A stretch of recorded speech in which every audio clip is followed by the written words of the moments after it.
గీత, అఖిల్ వాళ్ళిద్దరిని తీసుకుని జాగృతి అయితే గుడికి వస్తుంది. ఏంటి అమ్మ ఎక్కడికి తీసుకువచ్చావని చెప్పి అఖిల్ అడిగితే, కొత్తగా పెళ్ళైన వాళ్ళు వస్తే మంచిదిరా అని చెప్పి అంటూ ఉంటుంది. రండి లోపలికి వెళ్దామని చెప్పి జాగృతి ముందుగా నడుస్తూ ఉంటుంది. ఇక వాళ్ళిద్దరూ నడుస్తూ ఉండగా అఖిల్ ఒక్కసారిగా కింద పడిపోబోతూ గీతని గట్టిగా పట్టుకుంటాడు. అది చూసి గీత అయితే, ఏమ్మా చూసుకొని నడవచ్చు కదా అంటూ చిరాకు పడుతూ అలా పైకి వెళ్తారు. అలా వాళ్ళిద్దరూ కూడా గుడి లోపలికి అయితే వెళ్తారు. ఇక గుడి లోపల ఆ దేవుడికి దండం పెట్టుకుంటూ ఉంటారు.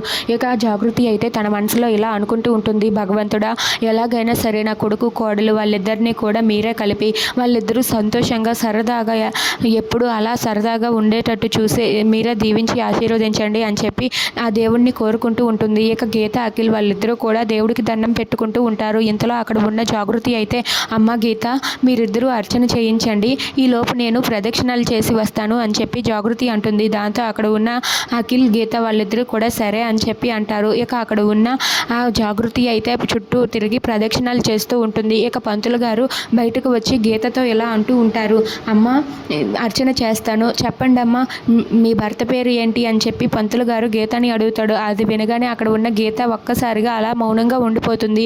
ఇంతలో జాగృతి అలా వస్తూ వస్తూ గీత తన భర్త పేరు చెబుతుందా లేదా అని చెప్పి అక్కడే అలా చాటుగా నిలబడి వింటూ ఉంటుంది. ఇక పంతులు గారు అయితే, చెప్పండి అమ్మ మీ భర్త పేరేంటి, మిమ్మల్ని అడిగేది అని చెప్పి పంతులు గారు అడుగుతూ ఉంటాడు. దాంతో గీత అయితే సమాధానం చెప్పకుండా మౌనంగా ఉంటుంది. అది చూసి జాగృతి అయితే చాలా బాధపడుతుంది. ఇక అఖిల్ అయితే గీత సమాధానం చెబుతుందా లేదా అని చెప్పి అలా చూస్తూ ఉంటాడు. ఇక గీత తన భర్త పేరు తన నోటితో చెప్పి తను అయితే అర్చన చేయిస్తుందా. If you like this video please like, share and subscribe friends. Thanks for watching.